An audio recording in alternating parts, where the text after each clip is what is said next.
So Kelly wanted me to share some of my thoughts and some of our conversations we had this morning. And I was telling her, I was reminded because we had breakfast. I made a chocolate mousse. With coffee Um, for us. Not the healthiest breakfast, but a very good one.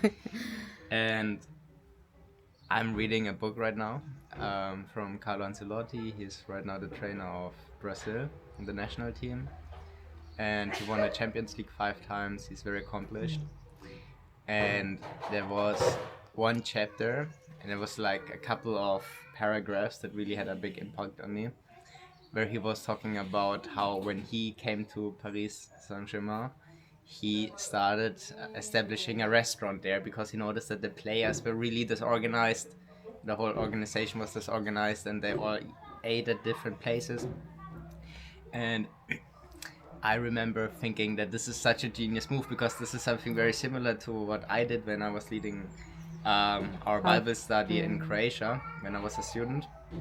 I wanted to make sure to create as much family atmosphere as possible with the other students and with our group. And one of the things I always realized is the Bible study. That's like the core thing is the reading of the scriptures and studying it.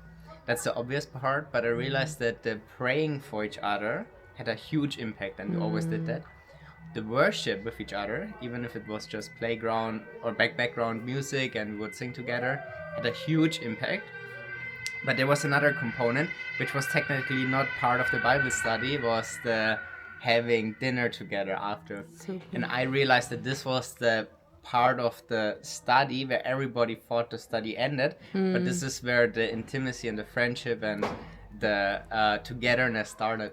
Yeah. And I believe that one of the reasons why this was such a tight group in the end was because everybody felt like a family. And I started reflecting on this and on the intimacy of food and eating together. And for example, there's a rule that you cannot make a picture of a royal person when they're eating. For example, you will not find a picture of Queen Elizabeth the second eating a sandwich or something because it doesn't exist, because there's a strict rule forbidding that, or of King Charles for that matter. And because I think it's a way of opening up, it's a way of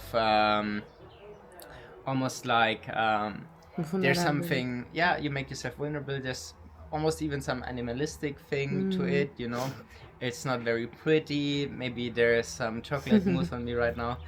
And but it's such an important part of family because you can show this side of you. Yes.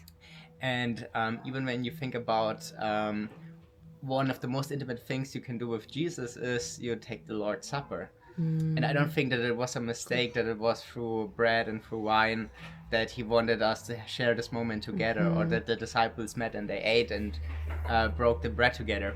And when I decided to build a family with Kelly, I knew that the first thing we had to get right was the food culture. Yes. So now we set up a couple of rules. They're not perfect, but I think they're very nice rules. For example, we don't allow a phone on the table. We don't allow the laptop, or we don't have a television. So there's no distraction.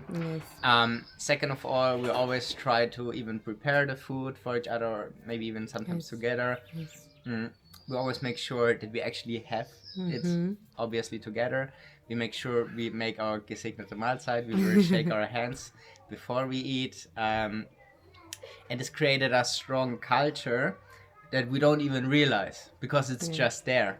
But I think this is something that makes our family so strong, and this is like a cornerstone, a foundation of our family now, without even realizing it. Because it's so subtle, it's so clear, but every person who comes to our house notices the culture we build around food and about community. And I was sharing these thoughts with Kelly today, and she told me I should share this with the world. So Please, this is please. my sharing.